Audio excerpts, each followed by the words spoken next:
Welcome to NASCAR Xfinity Series Racing. You're watching the Drydene 200, all part of the Drydene doubleheader weekend. Doubleheader of racing for both Xfinity and the Cup Series. The Xfinity Series just on track yesterday, which brought Justin Allgaier to victory lane for the first time in the year. That moves his name to the left in Indy Yellow, currently fourth, chasing down Austin Cindric and Chase Briscoe, who have dominated the series with 5 wins each. We'll watch those big names as well as that bubble battle between Brandon Brown and Jeremy Clements for that last playoff position. It's a full weekend of racing here at Dover, and a great weekend. Steve Letarte here with Dale Jarrett and Jeff Burton, 2 drivers that have found victory lane here at the very difficult Monster Mile 1 mile high bank concrete surface. So DJ, I'm going to start with you as the Hall of Famer, these young drivers in the Xfinity Series. An advantage to just be on the racetrack a day ago? Oh, 100%. Some of them getting their first laps at Dover were just yesterday. But all that they have to do is think, hey, it used to take 3 months before I could get back here and apply the knowledge that I got in that 200-mile race yesterday. Now they just had to wait 22 hours. So we'll see how good they are at adjusting their car and adjusting their driving style. But the driver that I'm looking for to see if he can continue with a good day yesterday is Justin Allgaier, getting that victory. So he used some momentum, or to gain momentum, he used a little motivation from last week when a lot of people, I guess, were criticizing him for the way he handled the situation at the Daytona Road Course with A.J. Allmendinger. He took that now, got him a win. If they can keep that momentum, get a second one here, and then start talking about his championship plans. Yeah, what did he win for winning that race? He gets to start 15th today because we invert the field. And one thing we learned yesterday is track position matters. So these guys that finished the best and ran the best yesterday, they're further in the pack. They're going to have to push hard, and you're going to see that right off the start. I expect to see some aggressive driving as soon as the green flag falls. Track position matters and adjustments matters. The same cars these drivers drove yesterday, they'll drive today. What crew chiefs made adjustments? Well, those are our thoughts from up here in the booth. So some more storylines. Let's head down to pit road and Jesse Awuji. Well, Steve, some of the drivers are tired, some of the drivers are sore, but not Michael Annett. Michael's used to running 400-plus lap Cup races here at Dover Speedway, and he's thinking that stamina that he's had over the last few years is what's going to be needed for him to maintain the focus necessary to make it up front and try to take that checkered flag. Dave Burns. Chase Briscoe's car doesn't have a scratch on it, Jesse. That's a really good thing at the Monster Mile where it can really stress out your race car. The bad news is this car is a backup car. Chase crashed during the race yesterday, finished the race in 10th position, but the team requested and was granted use of their backup car by NASCAR. We'll see if this pristine 98 starting from the rear can get to the front, Dylan. Dave, it was a career best Dover finish yesterday for Noah Gragson. That was in part due to a mature drive by the driver of this 9-race car. Crew Chief Dave Ellens admitted to me this morning that yesterday wasn't going their way, but the driver did his part. They came away with a strong 4th-place finish. Starting 12th today, they'll need another veteran caliber drive to keep them in the hunt today, guys. Thanks, Dylan. Thanks, guys. Some great stories. So those were some 3 of the drivers that we're going to be watching today. But, guys, I have to ask, how can we rule out this guy? Look at the win stickers next to his name. 5 times Austin Cindric has gone to victory lane. 2nd in yesterday's race. Jeff out there already had great short run speed. Ultimately, it was a long run to the finish. Yeah, I wouldn't rule him out right now for anything. I mean, Austin Cindric is on a tear. And you know, when you get that confidence, you expect things to go well. This is how you drive the car. You drive the car as you expect it's going to stick. And you are very aggressive. I think we'll see more of that from Austin Cindric. Just really done a great job. Obviously, they want to make more happen and get some more playoff points, give themselves a better chance to win the championship. Yeah, he certainly seemed a little disappointed yesterday in finishing 2nd. And that's whenever, you know, a team and a driver are really at their very best in doing that. So it'll be interesting to see, can Noah Gragson find enough and make enough changes to get himself up there. Ross Chastain had a great day also. Who made adjustments? Who can get through traffic? It's going to be great to watch, but time now for the command. We turn it over to the commander of the 436th Airlift Wing, Dover Air Force Base, Colonel Matt Jones. It is my pleasure, on behalf of the men and women at Dover Air Force Base and the Dover community, drivers, start your engines.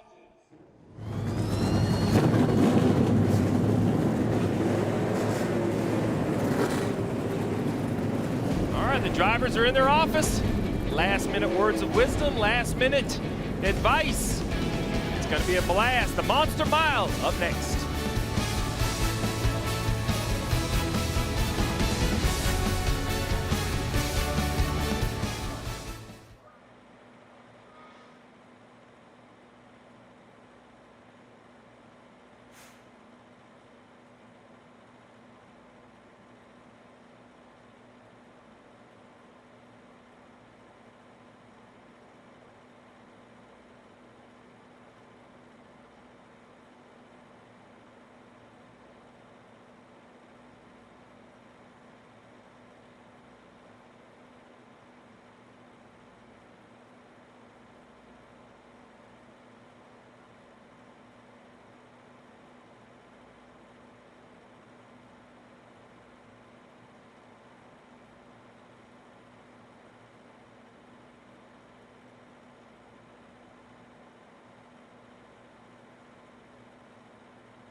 NASCAR on NBCSN is brought to you by Drydene Performance Products, the hardest working brand in heavy-duty lubrication. Drydene.com.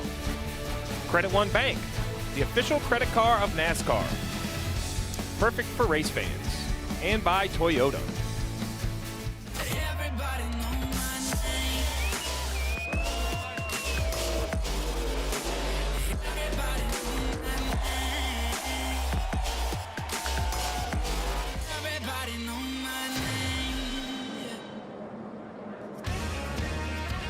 Well, everybody knows Allgaier's name from his win yesterday. He's so good here at Dover. Let's take a look at the starting grid for today's Xfinity Series race, brought to you by Drydene. The top 15, Jeff, as you mentioned, they are inverted. So Moffitt and Brandon Brown will be on the front row. Clements and Sieg on row 2. Chase Briscoe, though, back from row 3. He'll be going to the back of the field due to a backup car. You see right here, these are the guys that see how far back they're having to start. Austin Cindric all the way back in row 8 for winning that race. A lot of work to do. Yeah, as we look down through the rest of the field here, patience is going to be a key. And in a 200-mile race, it's hard to have patience. But these drivers that were fast yesterday and ran and finished up front are going to have to show a little bit of that here at the beginning. If anybody heard me giggle, that's what happens every time I hear a race car driver talk about patience. They can say it up here in the headset, but something about a helmet that takes away patience from a race car driver. Anthony Alfredo, this is not the way you want to start the day on pit road. Looked like they have the hood up. Not sure exactly what the issue is on the 21. Looks like he's under power and pulling away, though. Let's listen in to what they're battling. It feels like I don't have power steering. Hasn't came back or anything yet. Yeah, it's super tight, really hard to turn. All right, guys, we're going to have to look at the power steering and see what we got going on here. Oh, boy, guys, power steering at Dover. Already tough racetrack. Yeah, it's really difficult and a tough break for Anthony Alfredo. His first trip to Dover was yesterday, and he was going to be able to rely on that experience, was going to be able to start 5th. Now without power steering, if it doesn't come back, DJ, that is a tough road to hoe with no power steering here. Yeah, yeah, you talk about one of the most difficult places there in Bristol would be the 2 hardest ones because you're going so fast and everything you have to do in the corner. So he's in for a full workout. I hope he didn't go to the gym this morning. Well, he'll lose his starting position because of that issue that brought him to pit road. But let's dial up another driver, Jeff. Let's talk to the 3rd place finisher from yesterday, Ross Chastain. Hey, Ross, spurting up in the booth. You with us? Yes, sir. All right, buddy, we spoke this morning, and your 3rd place finish yesterday. You were really excited about today. What are you going to have to do a little bit better to get this win? A little more speed. We fought both sides of the balance, tight and loose yesterday, and still was 3rd place car. So I think, like you said, a little more speed, and we'll have a shot driving from the same spot we started yesterday. So it was fun to pass a few cars, and then it was really fun to not have to pass many the rest of the day. So you're a guy that likes to go to that top lane pretty quickly. I'm assuming the tracks are going to be ready for that right off the bat. You're going to be heading in that direction? Yeah, I think so. Didn't see much penalty for it yesterday, so yeah. Chris Wright, Tyler Green, my spotter, and Bruce Slicker, my crew chief, they stay on me to be diligent and be disciplined, stay on the bottom. So I go up there as much as they'll let me and have a little fun, then get back to the bottom, make a little lap time. So be learning as we go, for sure. All right, good luck, and we appreciate the time you spent with us this morning. Have a great day. Yes, sir. Enjoy the ride. We appreciate Ross taking a time to chat with us. And on board, Ron Chastain, the Nutrient Ag Solutions onboard camera. It's going to be a great. I love when drivers run this clear visor. We can see their eyes work in the mirror and out the windshield. See them putting some work in today. And his teammate, Justin Haley, both out of Colleague Racing, he'll have the leaf filter onboard camera. All right, we talk about it. It's the Monster Mile. 1 mile high banked, very difficult racetrack, 200 laps. 45 laps stage 1, 45 laps stage 2. They're sprints. That will happen in a hurry. That final stage, 110 laps. Pit road very slow at 35 miles per hour. It's needed because it has very small pit boxes. Fuel window 85 to 90 laps, but we will see a competition yellow again today. There's been a couple driver changes in the field, one notably in the 8. And NASCAR says all drivers should have the opportunity to make adjustments. So we'll get a yellow here in stage 1. All right, we saw him go to victory lane a day ago. Justin Allgaier in the 7. Let's listen to a pep talk before we see the green. Just like yesterday, man. I need all the info you can get, and I'll give you everything I got here. Jason, same. I'll give you all the information I got. We'll be methodical, we'll be smart, pass these guys the easy way, not the hard way. Go have some fun. I like everything I'm hearing, drivers. You know, up and down season, but the 7 stuck with it. You can see the relief when he got to stand on the door of that car. Jason Drydene on top of the pit box put together a winning combination yesterday. I wish when I was driving, he would have told me what the easy way was to pass people. That would have been helpful. All right, so this green, very, very interesting. We've mentioned it a couple times, inverting of the field. So a couple guys in the front row we don't see up here often. Let's see how they do. We're gonna see green flags in the air. Brandon Brown and Brett Moffitt take us down into turn 1. Ryan Sieg trying to jump on the bottom right off the start. Look at the outside lane, how good it's running. The 9 car all the way up, almost to the top 5 already. Be very careful right here, 3 wide. It's a wide racetrack, but narrow straightaways. Actually pretty wide corners, but it all funnels into these very heavily banked straightaways. Not a lot of room to avoid issue. Yeah, you make your time on the exit of the corners, and you talk about that. The corners are really wide until you start that exit part of it, where you first get to the straightaway, because it really narrows up. Find yourself either getting cut off or cutting someone off in a hurry, and find a lot of problems from that. On board right here with Chastain, you hear the patience on the throttle. Not a type of track where you can just jump back in the throttle. Nowhere to go. Michael Annett, Ryan Sieg side by side. Now Chastain climbs the banking. Chastain kind of guessing which lane to go with. You see Allgaier jumping underneath him.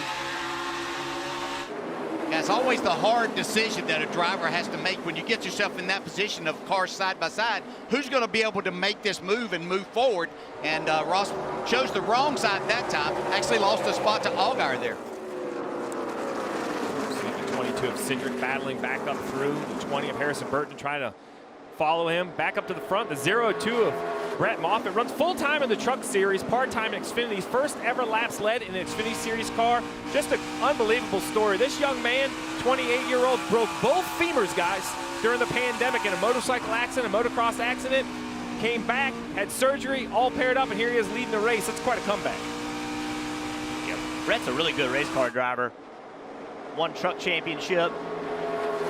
I worked with Brett just a little bit when I was at MWR, and I was really impressed with Brett and his ability to learn quickly. He'll give this car, as he does every week, he'll give it a good run.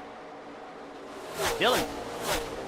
And Jeff, obviously, this is one of the smaller teams in the garage, the Our Motorsports team. And Brett admitted just before he climbed in the car, hey, our motor program still isn't exactly where we want it to be. So not sure how we're going to fire off here from starting on the pole, but want to try and obviously use that clean air to our advantage. So positive signs here early. Felt like they had a really good car yesterday, and nice to get some early laps led under their belt here. As we see Moffitt lead on the left, the 7 of Allgaier passes his teammate Michael Annett on the right.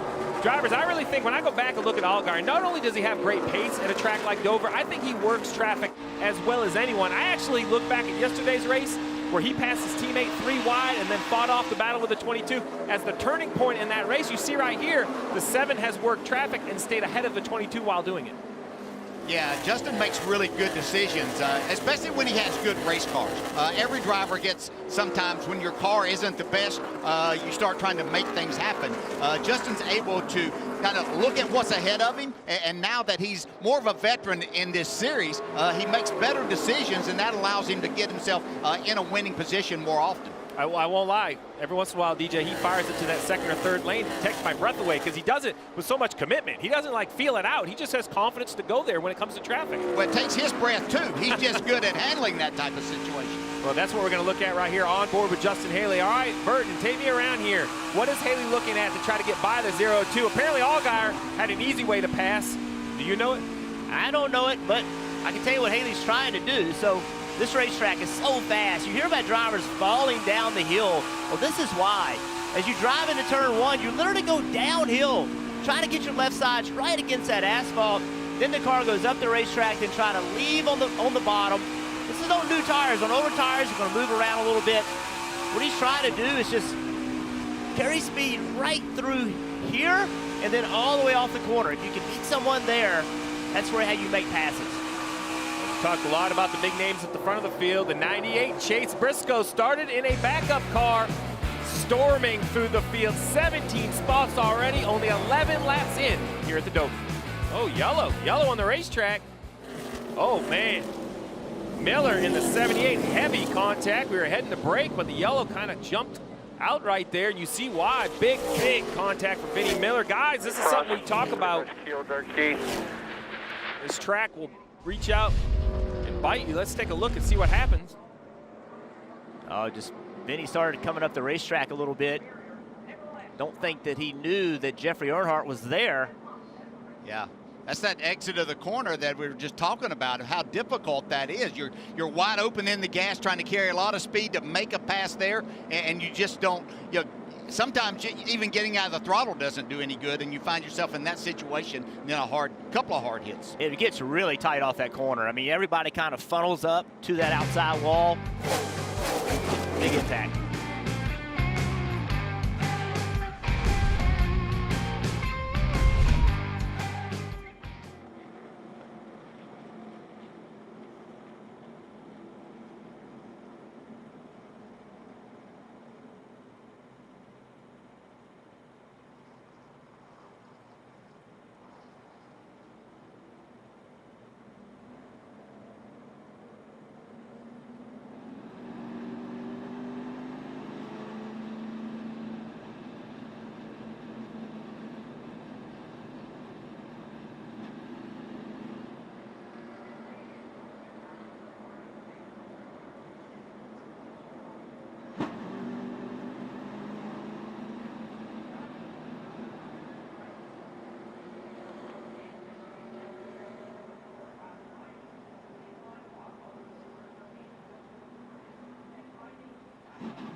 NASCAR Drive is your live race day companion. Follow your favorite drivers with high-definition in-car cameras. Select up to 8 different cameras, or you can choose a multi-view with 4 at one time. Visit NASCAR.com/drive or download the mobile app today. Early yellow here at Dover for an accident with Vinnie Miller. Made some contact with Jeffrey Earnhardt, got into the outside wall on the exit of turn 2. Not a lot of action on pit road. A few guys towards the back came down to make adjustments. All the leaders stayed on the racetrack. We talk about track position and making moves early. Just as we went away to break, we talked about Chase Briscoe started in the back. He's up 18 spots since the start, all the way up to the 16th position. Another driver currently in the 14th position in the 93 car, Myatt Snyder. Jesse, you have more on Myatt? Yeah, definitely. So Myatt Snyder currently running in the top 15. I talked to him last night and I was wondering, hey, Myatt, what are you doing to get ready for this race today? I know you ran yesterday. It's your first time really running Xfinity here. What are you doing? He's saying he's using SMT. SMT is giving him data, showing him a comparison between him and some of the veteran drivers out there. He can compare his laps and see, hey, where are they lifting at? Where am I lifting at? Where are they getting on the throttle at? Where am I getting on the throttle? He can look at the line and trace it and see, hey, am I doing what they're doing to still try to maintain the same type of lap times? This type of data is crucial, especially for a young driver who doesn't have the practice laps here. So that SMT is definitely helping him out here. He's looking to get inside the top 10. Thanks, Jesse. So as a crew chief, I love that. Drivers, I feel like everybody gets to, you know, steal your skill sets. Where do you guys stand on having all this data? Well, let's just keep in mind that SMT data in the Xfinity Series isn't the same as in the Cup Series. In the Cup Series, you have real life throttle, brake, steering, all that. In the Xfinity Series, it's simulated. And so it's off of speed, and the computer simulated. So you have to be careful. The speed's real, all that information is real. But as a driver, you really have to be cautious in how you use all that information, because it could mess you up a little bit. Yeah, you can definitely get you a little sideways. Another thing you have to be cautious about is this choose rule. We've seen it now a little bit, DJ. Yep. Basically, at 1 to go, you get to choose outside lane, inside lane. Brett Moffitt chose the top, Haley the bottom. Yesterday, we saw mixed reviews. Yeah, kind of makes things a little bit more exciting, and you don't have anything to blame it on if you have a bad restart. You're the one that chose that. But I like the idea that a lot of them are taking that inside, gaining a few spots there, and just seeing what they can make of it. And can I say that when I look at the lineup, even today, after we've done this for a few weeks, I still think that they're going to line up inside, outside, inside, outside. Taking me a little while to get used to it. All right, this is going to be a sprint. We know there's a competition yellow going, so green flag waves. Brett Moffitt accelerates on the outside lane. 4 cars behind him, 2 blue cars. Allgaier and Cindric. You want to focus on those two. They know they need to get to the front and try to stay in front of each other while doing it. Moffitt, though, guys, once again, takes control of the race. Yeah, I'm not sure. You were talking about, Jeff, you were talking about how good a driver he is. I've really been impressed watching him. See these cars really sliding around. Once you get these tires hot, then you try to go up to that top side, it can get you attention quite a few times, but Noah did a great job of hanging on and not losing too much right there.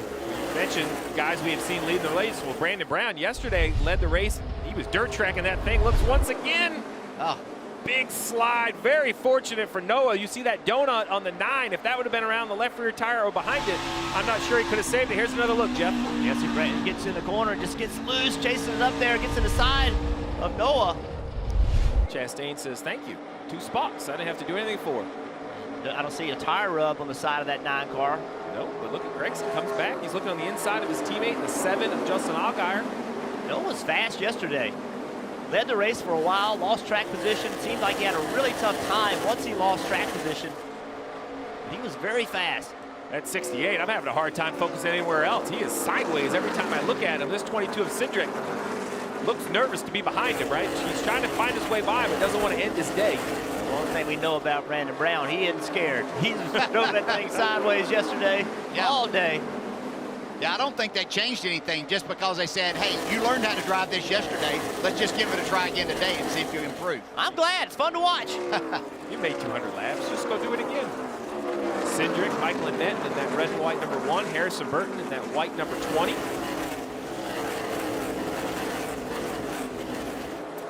Works hard to clear Michael Annett on the outside. That's one thing I love about Dover. Just multiple lanes, multiple options. You know, you're not glued to only the bottom of the racetrack. You can move up if it suits your car. Yeah, and then you saw he went straight back to the bottom of the racetrack. It wasn't that he was faster on the top. It's just that the car in front of him, Michael Annett, was a little bit slower, so he could jump on the outside of him, and that's why you mentioned it, Steve. Another caution. It's competition caution here, I believe. Yeah, I think you're right. Competition yellow at lap 20. Tire limit really gets the teams in a box here at Dover. They only have 3 sets of tires in their pits. So you're going to want to probably put one on at the end of stage 1, the end of stage 2, and at some point in stage 3. And for that reason, we didn't see a lot of leaders pit yesterday on the competition yellow. We'll see if anyone has a strategy play. I think there's an option to pit now, take your tires, and then stay out at lap 45. We saw old tires work okay, not as good as new tires, but they held on okay, but it would be a gamble. I think the fast guys like Cindric have gained enough time. There's not a reason to risk it, but we'll have to see. I always enjoy a nice gamble, but I like my 4 tires too, so I like to put them on whenever they mean the most to me as a driver, and so saving it to the end of that stage would be my preference. We've never heard a driver more conflicted than DJ between a wager or 4 tires right there.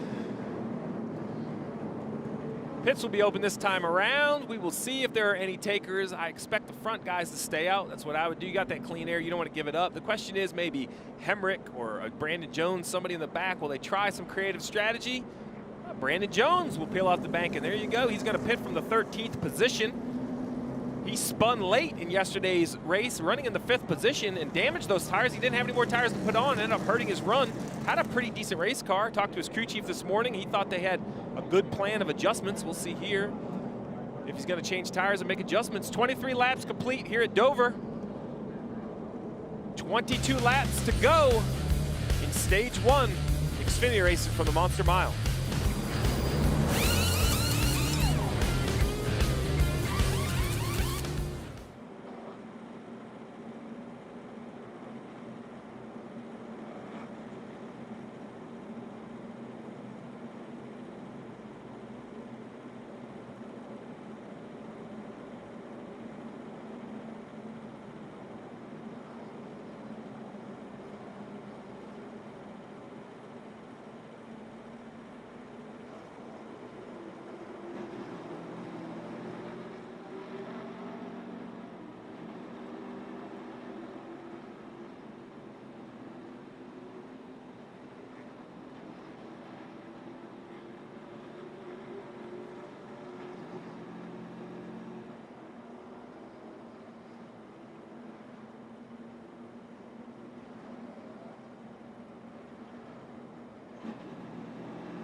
You're watching the NASCAR Xfinity Series Drydene 200 from the Monster Mile.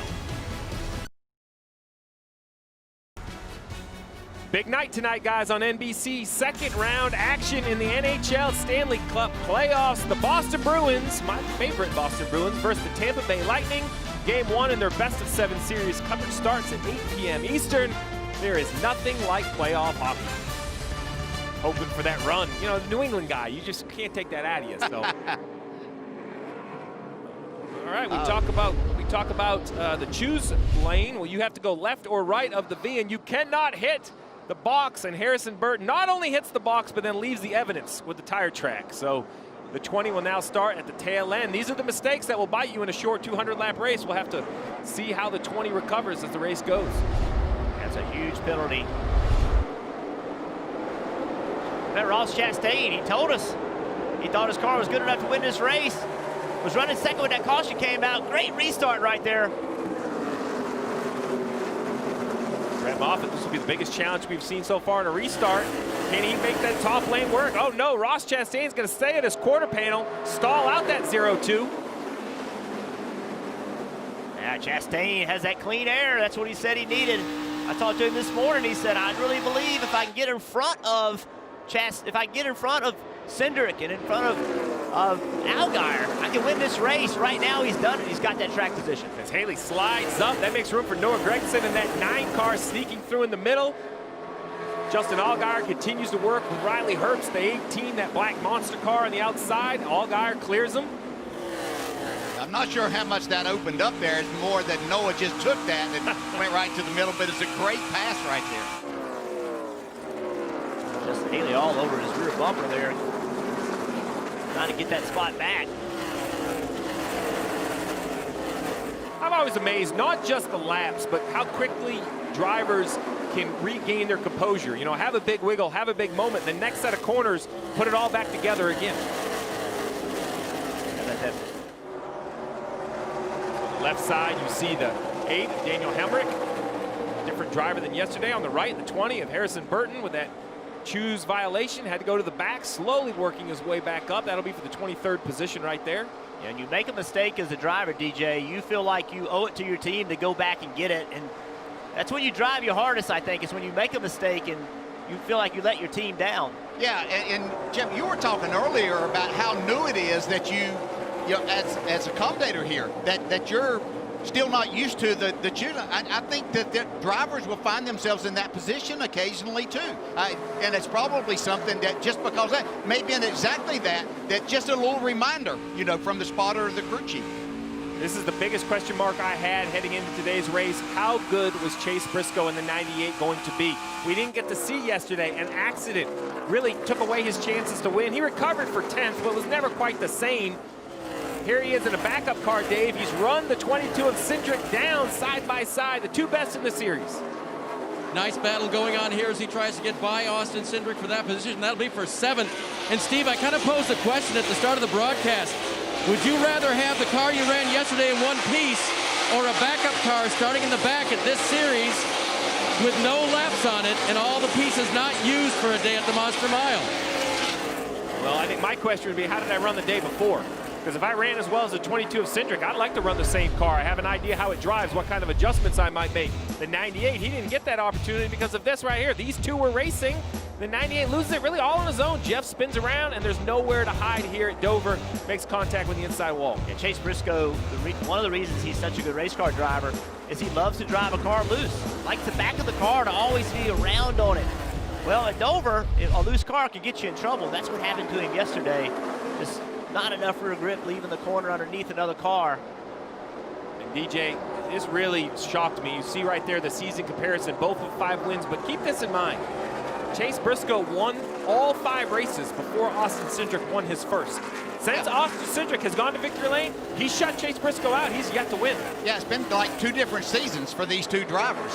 When one dominated and then the other started. When Cindric started winning, well, he hasn't stopped. He's run in the top 2 now, 7 races in a row. So it's been incredible to watch them. And we're seeing 2 drivers really kind of putting themselves out there as they try to move their careers forward.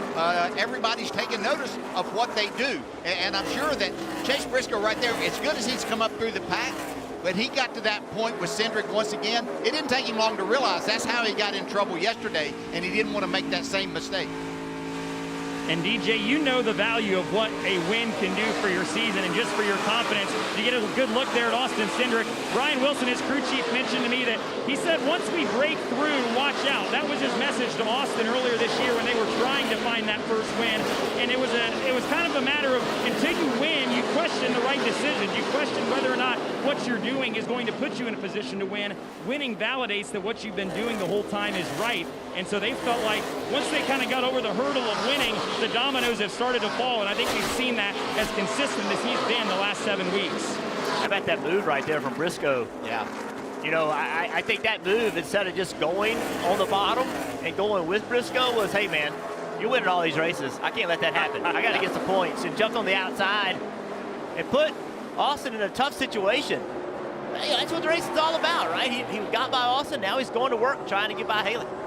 It's hard to believe it was a year ago, Jeff, that you and I met with the crew chief of the 98, Richard Boswell, and we asked how it was going, and he said, you know, I think it's going okay, but I don't understand what my driver's telling me. The dirt background, he's asking for something in the race car, but his words aren't translating into setup ideas for me. Here we are a year later, and the 98 is one of perhaps the favorites for the championship. That's a long way to come in really a short time. 1 season between driver and crew chief. And what's really impressive about that, too, is they were trying to use Cole Custer's setups, and it wasn't working. So they found something that worked for him, and that's what you have to do. Not all drivers like the same thing, and they went to work and found something that works. Dave, what you got on Allgaier? So watching the track change this weekend, guys, that's what Justin Allgaier is doing. He had a conversation with his spotter, Eddie DeHaan, about it as he continues to dog Moffitt for second here. DeHaan said it looks like it's a little slicker out there today, or not as slick, I'm sorry. And Justin said, you know what? Surprisingly, even though it's warmer, I can really turn the wheel with confidence today as he makes that pass. So what about it, guys? Rubber in the track, you think, over the weekend? Is that what's helping the turn of Allgaier? I'm thinking it's overnight adjustments. I'm not sure the rubber makes it better. That's where I was going, yeah. I mean, I think that you make adjustments and you adjust your driving style, too, a little bit with that. And you realize that yesterday, going up to the top side throughout that race, we didn't see that as much in this race. We saw it more in the Cup races. The track really widened out, and I think that these drivers are finding that as a huge benefit for them here today. Well, look at his numbers. I mean, here at Dover, the last 6 finishes, his worst has been 3rd. Great confidence in how to set up his race car, great confidence to get through traffic, can move around, and I think that all shows as he's gained all the way up to second from the 15th starting position. How about Riley Herbst, guys? He continues to improve. Ran really well last week. Just did a really good job on the road course, and then this weekend, a really tough racetrack. Ran well yesterday. Didn't quite finish the way they thought they should have, but he's doing a really, really nice job. I was interested in talking to him. He talked to Christopher Bell a lot about this racetrack. Christopher's so good here. Smart, right? To go talk to Christopher Bell, and he is doing a really nice job. Yeah, he is. And to go back to what you were talking about with the S&T data that these drivers can get, I would say I would be against that as a driver. I don't like the idea if it were back when you could test all the time. So, because I feel like that now these young drivers don't get a chance to test much, and now, especially when they don't get practice, it's an opportunity for them to see how can I be better without getting on the racetrack. And so I like the idea, especially in this series, that they can look at that and become a better driver quicker. Saw Harrison Burton moving up through after that choose cone violation. You mentioned it, Jeff, trying to bail out your mistake, right? Make it back up to the team as we see the 8. We haven't talked a lot about the 8. Different driver, though. Yesterday was Jeff Burton. Today, that bright orange number 8, Daniel Hemrick.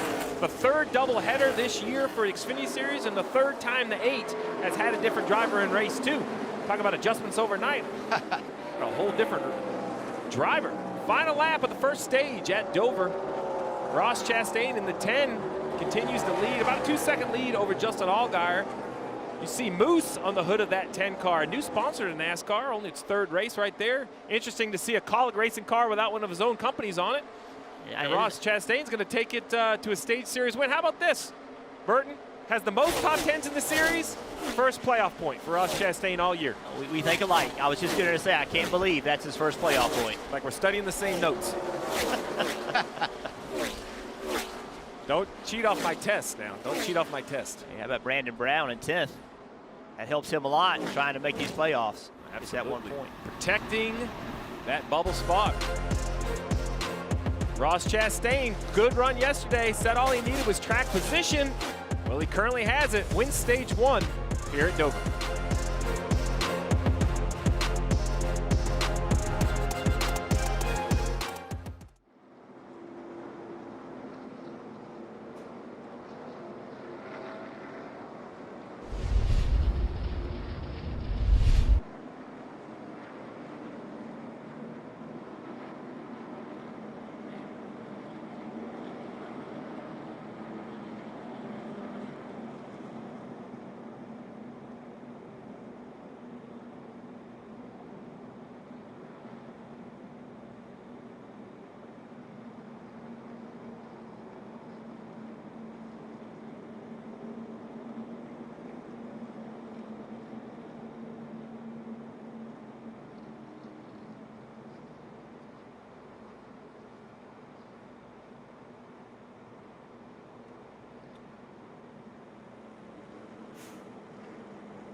NASCAR on NBCSN is brought to you by Credit One Bank, the official credit card of NASCAR, perfect for race fans.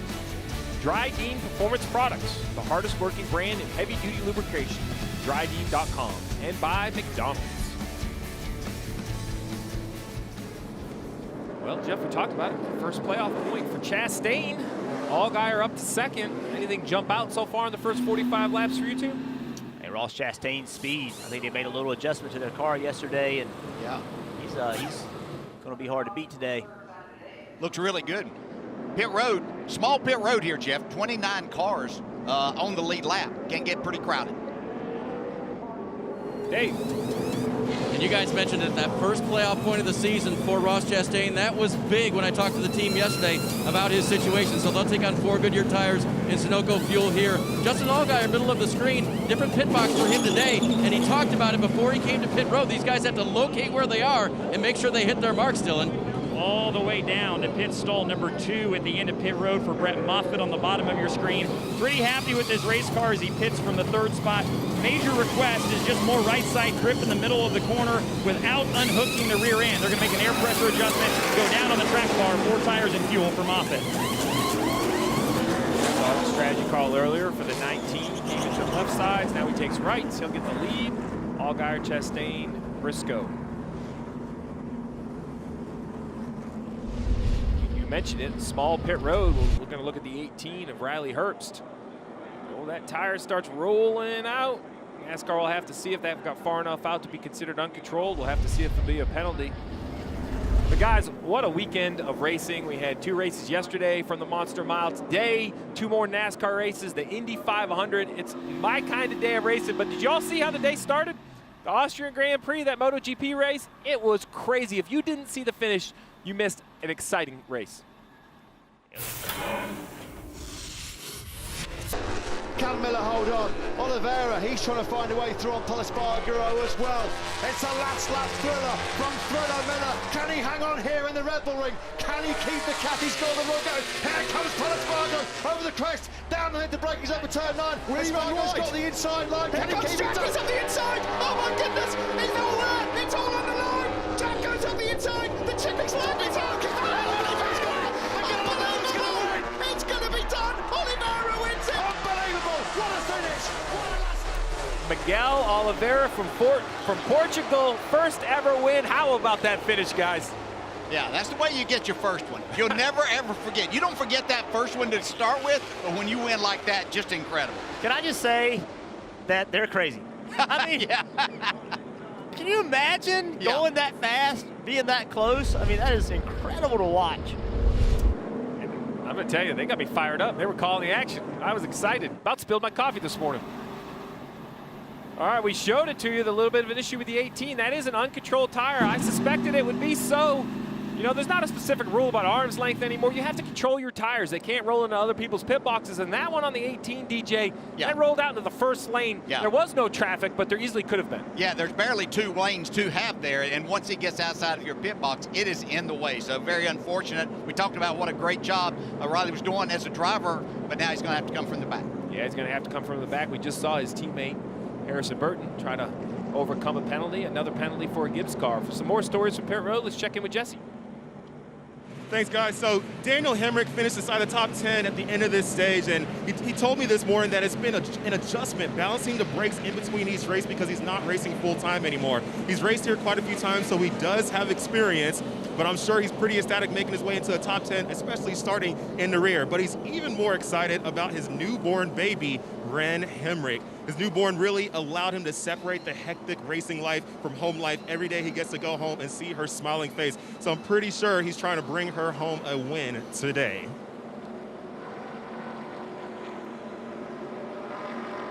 Over to you, Dylan.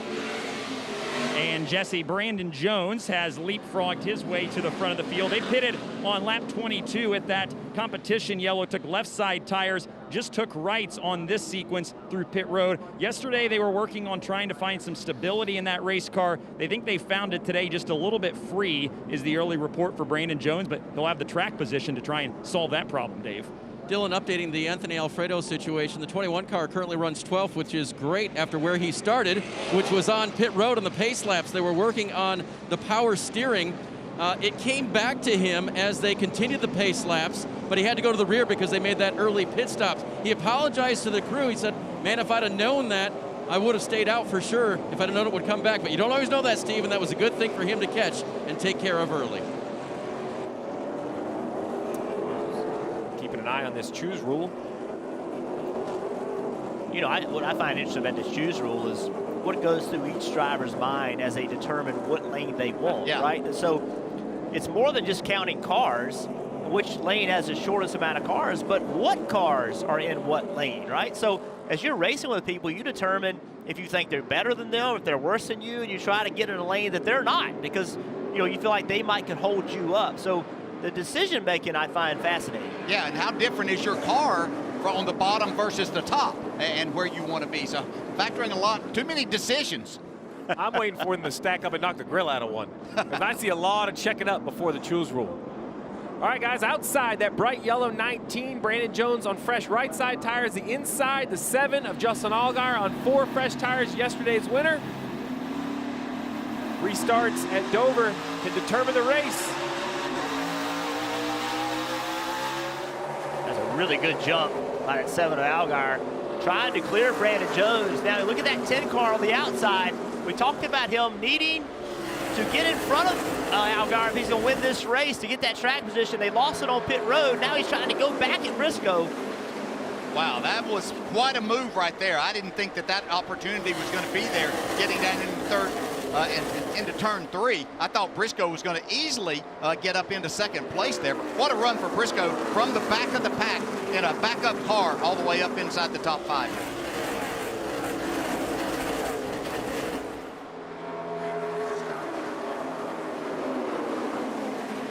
Daniel Hemrick, I think what Daniel Hemrick's doing, he and Jeb Burton, and a lot of different people in this race car. I just think that's so difficult. And that eight car, just jumping in and out of the car. It's got to be a challenge to race against people that get in the rhythm and run these cars every week. Yeah, and certainly looking at the tracks, trying to get that, because each one of these tracks, it's not like a basketball court and a football field where it's pretty much the same thing every time you go on it. These are all different, so it takes a different style and a different feel for it, so it makes it even more difficult, Dylan. And it's hard for the crew chief, too, DJ. Taylor Moyer is calling the shots for that 8 car, and he's talked a couple weeks in a row to me just about the challenge that it presents him, learning the different drivers' feedback. They're not in the cars consistently enough to kind of develop a driver crew chief rhythm that is so important. So it even takes Taylor a little bit at the start of the races to figure out exactly what his driver needs. So they had a good run yesterday with Jeb in the car, finished inside the top 10, looking to try to repeat that here and kind of correct some of the bad luck they've had in recent weeks. All right, so we got a good battle for the lead. 3 cars. Everybody right now running right on the bottom of the racetrack. Briscoe in that backup car. I'm really impressed with Ross Chastain right here, hanging tight. You're right, Jeff. They've made some adjustments to this. He did a really good job yesterday. Showed and said that he needed a little bit of speed. He told you that on the pace laps, and it looks like they found that. Look at his eyes. I love watching these drivers. Look how intense he is. We know Ross Chastain brings everything he has, every single race, every single lap. Wants to win in the worst way. This year it hadn't gone the way he expected it to go, I think. Hasn't been everything that he has wanted, but this organization and this race team has made a lot of gains. I mean, now they're putting 2 cars out there every week, sometimes 3 cars when AJ runs, and you can just see the improvement. And they're becoming one of those teams that you watch. They've got a good lineup of drivers. They're giving good information. They've got really good leadership in the organization. Let's go back and look at a little action. Anthony Alfredo, Harrison Burton. Anthony, no contact there, just pulled the air off the back of the 20 car. Yeah, this is one of those tracks that you can do as much with air as you can with your bumper. You literally don't have to do anything, and you can get a car out of shape quickly. Well, we see a great battle for the lead. We're going to go nonstop right now so you can keep watching it.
Under yellow here at Dover, you saw in nonstop.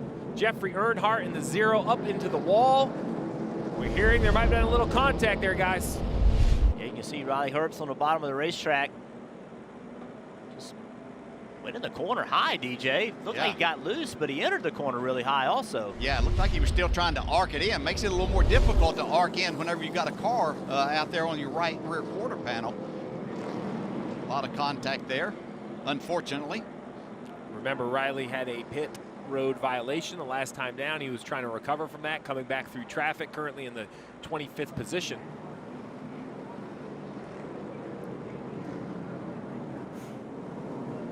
You know, you have to learn as a young driver to put those things behind you. It's no fun having to go to the back, especially when you have a good car, you're running well, but you just have to put that behind. Mistakes are going to be made by everybody, and you know, they don't jump all over you when you make mistakes, so you've got to put that behind you too. Yeah, patience, isn't that what you said earlier? Patience. Yeah. All right, stage 2, 25 to go.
Lost Speedways, the new Peacock original documentary series hosted by our buddy Dale Jr.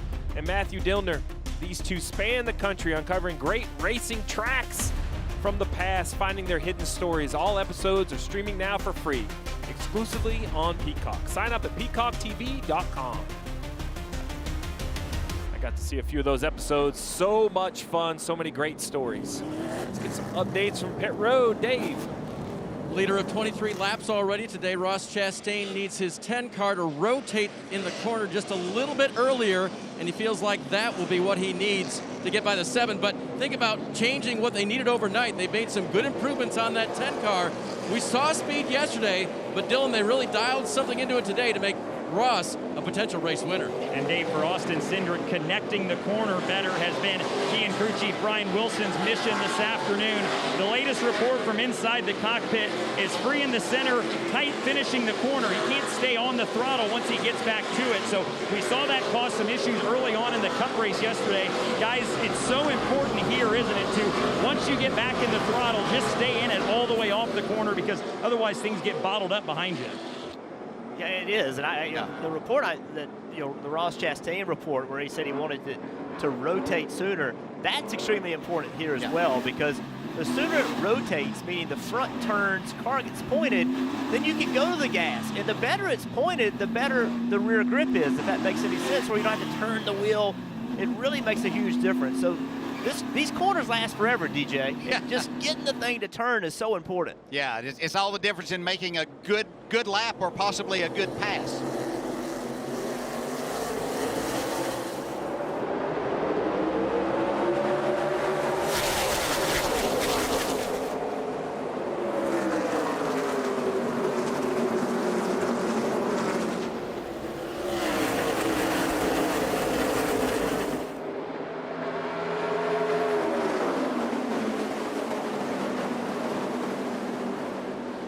Xfinity's front four. These guys, the best four really all year long, I'd say. It's going at it. This 98, guys, Oh, it's from the power back. Started last, right, DJ? Yeah, that's a power move on the outside there.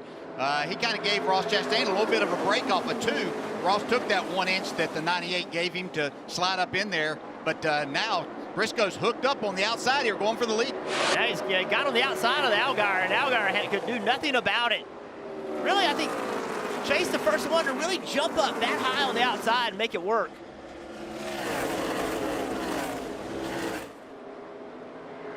Dave, you got to applaud the effort for this 98 team. Remember, that's a backup car. And Steve, part of it is this driver now understanding this tire. Remember, it's a different combination for these teams this weekend. And yesterday when Chase spun, driving underneath another car, you have to remember that this driver, a former dirt driver, likes driving it off the right rear tire.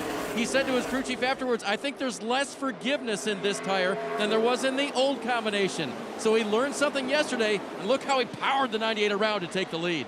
It's been well documented as we see the battle between Cindric and Gregson. And Chase Briscoe, man, what did he say? I think I need to win 8 races. No idea how he came up with that number, but 8 races was the magic number for him. We talked to him this week, and DJ, he said that, you know, they were working on trying to build some adjustability in their race cars. He felt like they were a little bit of a box. That's maybe why they haven't been so good the last 4 or 5 weeks. I don't know what kind of adjustability they had in their backup car, but whatever it is, it's working so far. Yeah, and you know, they have the luxury of doing that. But I think one thing, you know, it looked like that he was going to get to those 8 wins pretty easy till Austin Cindric decided that it was his time to start winning some races. And I think that's added a little bit of pressure to them to kind of go back now. Hopefully they learn some things because you're going to need that when you get into the playoffs. You have to be better. And one thing we don't know also is that Chase Briscoe, we saw him spin out yesterday and wreck, but we really don't know how good he was. Well, guess what? Neither did the competition. So if you're Justin Allgaier of that team, you won that race yesterday. How much are you going to change? Probably not that much, but you didn't know that you were going to have to be that much better compared to this 98 car. So now Allgaier and his team, they know they got to find a way to find some speed. Dave. I was impressed with that pass for the lead. You were impressed with that pass for the lead. Here's what Justin Allgaier thought. Thing is got motor down the straightaways, holy crap. And he added, I don't know how he did that. Justin Allgaier saw the 98 go by, and he's like, all right, we need some of that. Yeah, well, you can have motor, but if you can't get to the throttle, it doesn't make any difference how much horsepower and how much motor you have. So that all starts back in the center of the corner, what Jeff was talking about a while ago, that car being able to rotate. Doesn't matter if you're on the bottom or in the middle. As a matter of fact, it's more important if you're in that middle or higher lane that it rotate there to where you can get that drive off. So they're going to have to change Brandon Brown's steering column when he gets home. I mean, he has turned that thing to the right. I mean, he has been, although not in the front of the pack, he's kind of been the story. Watching him drive this race car has been fun all weekend. We got a lot of great racing coming. 12 to go until the end of stage 2. You better watch it all on Nonstop.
second half of the Drydene doubleheader weekend. This is NASCAR Xfinity Series Drydene 200 from Dover International Speedway.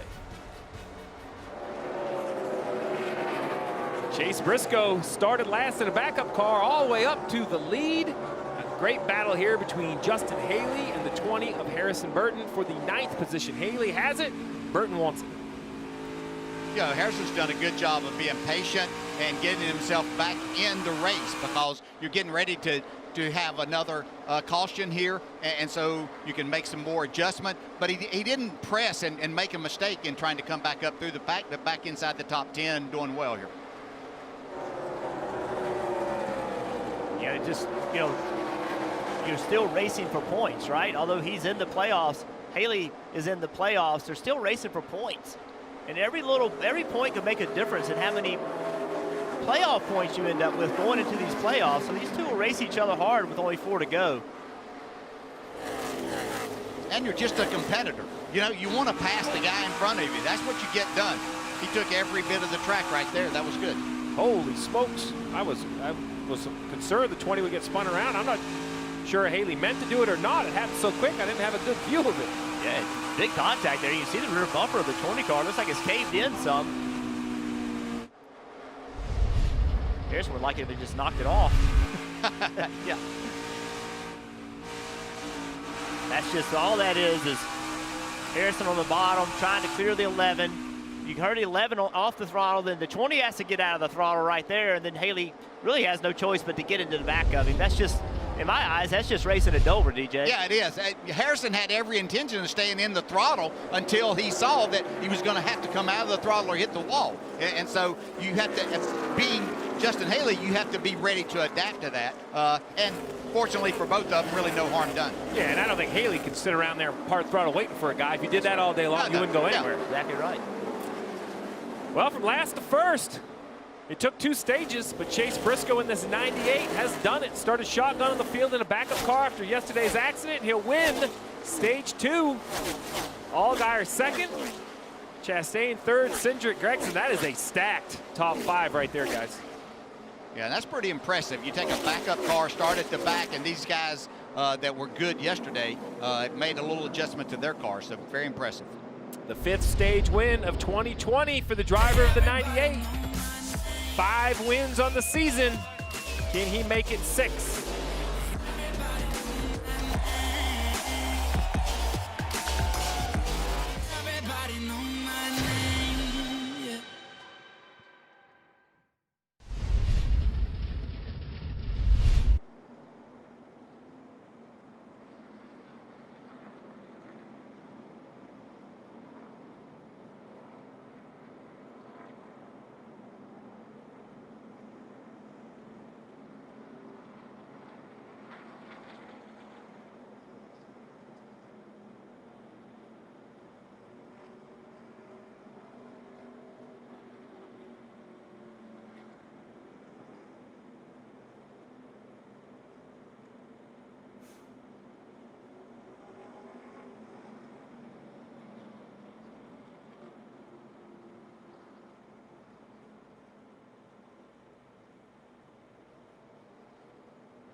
The official app of NASCAR puts race coverage and live in-car cameras at your fingertips. Unlock premium content today with a free trial and get access to team radio communications, enhanced telemetry, and ad-free experience. Search NASCAR in your app store or visit NASCAR.com/mobile.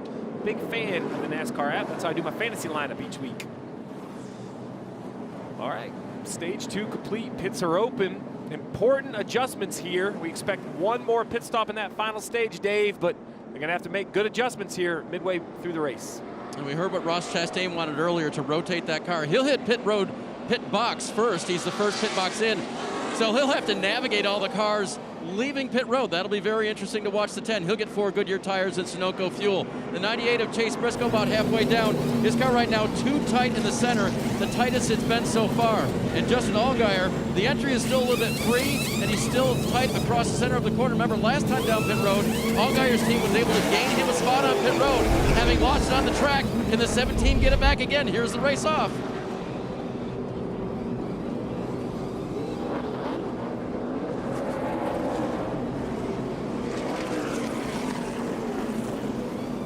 Who's going to win this race off? Let's go, hold serve. Oh, contact. Saw the 19 get into the side of Hemrick. Hemrick gained 2 spots. Cindric gained 2 spots. Harrison Burton up 4. Allgaier, Wow. 6 spots lost. A little bit of contact with the right front of the 8, but I don't think much. Let's see if that damage caused any issues for that team. Contact right there.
Well, guys, coming up next on NBCSN, it's the Cup Series. We'll hit the Monster Mile for their second race of the weekend. Doubleheader weekend here at Dover. After this Xfinity Series race, continuing coverage all the way up to the green flag. Jimmy's car up there in the Monster. All right, so we saw the 7 have a little trouble on the pit stop. Let's listen in. 4, sorry about that. That was on us here behind the wall. We got to grab this. All good, man. We'll make it through this. We got a long way to go still. All right, so let's take a look at this 7 pit stop. You heard it was a behind-the-wall issue. Jason Burdett telling the driver it's on us. Clean on the right side. Pit crew does its job. Watch this right front tire as it gets rolled. It goes out of the screen. You assume everything's good, but then watch. Back into the screen, the tire comes. The tire carrier does a great job of seeing it. Now, if I was Jason Burdett, I would raise a little bit of concern. The tire never left my pit box, so while it was a bad pit stop, I would be arguing the uncontrolled tire. Not that it would do any good, but I was gonna DJ, ask. you know Jason very well. Worked Yeah. with you for years on your Cup team. He doesn't have really an arguing personality. No, he doesn't have that, and you tell me how many times you ever won one of those, so that's kind of why you don't. But, yeah, I agree. Did it get away there? But it never left the pit box. So, but, you know, you have to do your job all the way around. We talk about this being a team sport. Justin said he was fine with it. That's because he got a win yesterday, and he's got a good race car, and he knows there's still time. It is amazing how a win can change your attitude. Yes. I mean, it's all good. We got it. So here we go. See who picks where. Look at his little fake there. Briscoe faked the bottom, then went to the top. Yeah. Jeff, I will have to say the last 2 restart. I've watched Harrison, and he's missed that cone by like 6 feet both times after that penalty that he got. Quick learn. So NASCAR has cleared it up. I guess they heard that I was going to argue it, DJ, and they've given me a good reason. They said, listen, once the tire goes from the right half back to the left half, it kind of has to stay on the left half. It can't just on its own go back to the outside. So if that's how they're going to enforce it, then I'm okay with it. And to answer your question, DJ, I'm 0 for as many arguments as I've ever had because I've never won one. Yeah, but it does make sense. Let's listen to Justin Haley. They were talking about the choose cone. It's too late. We got to figure it out. It just happened so quickly. And I don't know what the answer is either. I'm so frustrated and confused by it because I'm so bad with numbers that like it's got me legit pissed off right now. Yeah, so that's actually radio communication from earlier in the race, but it shows you how the teams are confused and trying to work it out amongst themselves. I think you just got to put it in the driver's hands. Quit counting, quit making it difficult. Just say, all right, driver, pick the lane you want.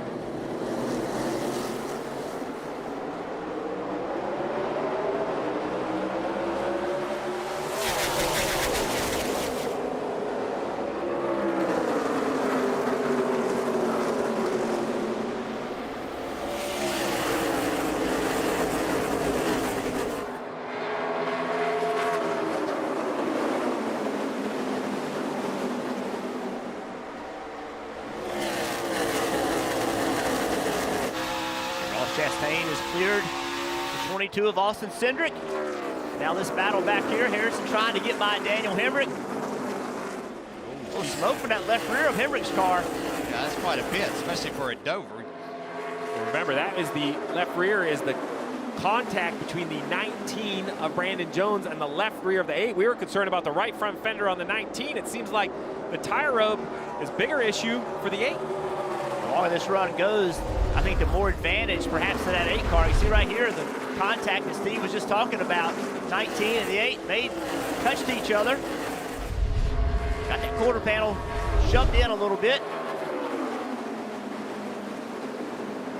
I was saying that I thought that inside would prevail. If you're going to make the pass on the outside, you need to do it really early in the run or very late in a run. Daniel Hemrick getting that position. Yesterday during the race, we heard Jesse talk about the G-forces that these drivers have to take.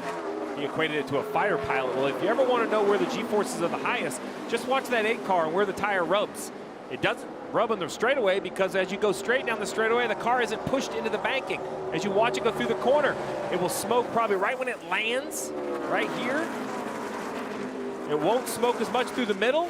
And then that second compression right here, DJ, it's going to smoke again. That's basically Dover, right? That's the loading of Dover. Yeah, it really is. And Jeff was given a good description before the race of talking about how these cars fall off into the corner and everything. You know, if you were a driver and you didn't put your seatbelt on, which you would never do, but if you drive down into the corner, you feel like that you were going to hit the roof. And that's what it would do to you. And then you were going to go, as you get to the middle of the corner, you're going to go down through the floorboard of the car, and then you raise up once again on the edge of the corner. A lot happening around this racetrack. Look at that 19 car. You can see the 1 car, Michael Annette, making a move. But look at the right front damage. Brandon Jones, that fender is knocked in a lot, guys. That's a lot of loss of downforce. Now, if you're loose on corner entry, you might like that, but when you get to this part of the corner, the car is not going to be as good as you need it to be. We should have worked together because that's what I'd have been selling right there. It's going to help the entry. You'll be all right. Just ride it. I know they worked hard to get their track position, especially at the end of, they're close to the end of stage 1 when they pitted. Just took 2 tires and it got the right sides at the end of that stage. And pretty good, but that's a lot of damage, and for a racetrack that you need every bit of the downforce on the front end that you can get is important. The other thing about that damage is that now, Steve, the next adjustment that you make on the car is very difficult because Brandon Jones is dealing with an issue right now that he won't be dealing with when that fender gets pulled out. So what change do you make? So that puts these guys really a change behind, and really with only 1 more set of tires left, and potentially only 1 more pit stop left, that's going to make the rest of their day very difficult. You mentioned it, only 1 more set of tires left and 1 pit stop. That's what's going to make this challenge so difficult for the 7 of Allgaier. Doing a nice job all the way up to the 15th position. DJ, we talked about the strength of this 7 was traffic. Now we were talking about leading the race, working through lap traffic. Well, he's using that same skill set here as he tries to recover from that issue. Yeah, doing a nice job. And this is a lot of fun when you have a good race car to be able to do this. You don't ever want to go to the back, but when you've got a good car and you like the racetrack and you got to win on the day before, it's kind of fun to have something a little bit different. And you can see Justin Allgaier taking this car and putting it really wherever he needs to make this way back through. Yeah, I think that win yesterday is huge. We talked about before, but think about what Justin Allgaier has been talking about for the last several months, is that nothing seems to happen right. Everything seems to go wrong, right? Well, yesterday it did. Everything went right, and he got that win. So today, when it did go wrong, it didn't feel like the world was coming to an end. So now he just goes to work, goes to try to get it back. Goes to work. We talk about the G-forces. Jesse, we just saw that tire rubbing on that 8 car and how the corners load this race car and load the drivers. You were equating it to some fighter pilots you used to talk to. Oh yeah, most definitely, for sure. So yeah, these drivers are going through an immense amount of G-forces at this track. 24 degrees of banking in the corners, 9 on the straight. That's a lot more than a lot of the tracks they go to. When I talked to my F-18 pilot friends, they told me, hey, when we're launching off our carrier, we're experiencing about 4 Gs. These drivers today are experiencing over half of that amount, 2.26 Gs each time they enter the corner, and they're doing it almost 400 times today. My fighter pilot friends, they only launch off of a carrier 150 to 200 times within 10 months. These drivers are doing it 400 times in just a span of a couple hours. That's a lot on the body. These drivers have to maintain focus. It's all about mental toughness to get to the end of the race. Whoever has the most mental toughness will be the most successful driver by the end of the day. Yeah, I agree. Mental focus is easy when you're sitting in an office or sitting here watching it on TV, but you know, under those loads, drivers, I've actually heard other people tell me they have to work on their breathing. Jimmy Johnson told me that until he started wearing some of his devices that measured his heart rate, he was actually holding his breath in the corners at Dover, just perhaps because of the load. Well, I think that also explains why all the gray hair over here. You know, to me, DJ, at Dover, as you drive in the corner right here, it always to me felt like it was trying to drive me through the seat, like you talked about earlier, through the seat and to the right. But the downward G-forces here is like no other place you go. Yeah, I always found you would think that because of all of that it would really make your neck sore. I found that my core was more sore after a race there, between the bouncing up and down on the concrete and just sitting you down. And so as you go through the race, you're trying to stay upright in your seat and focus on what you're doing. I found that I had to work harder on my core to make sure that I was able to withstand 400 and 500 mile races. I go back a long way, Jeff. They were 500 mile races there. I did some 500 milers, not as many as you. Briscoe leads, Ross Chastain in the 10, running second. Let's listen in. 3 and 4 waiting on the throttle. He tries to go through the throttle about 2 car lengths too early, which gets him up the racetrack. That's what you see. As he waits on the throttle, that's where he can get his drive off. I couldn't imagine trying to do that. We got all kinds of stuff running through his head. He's doing good, though.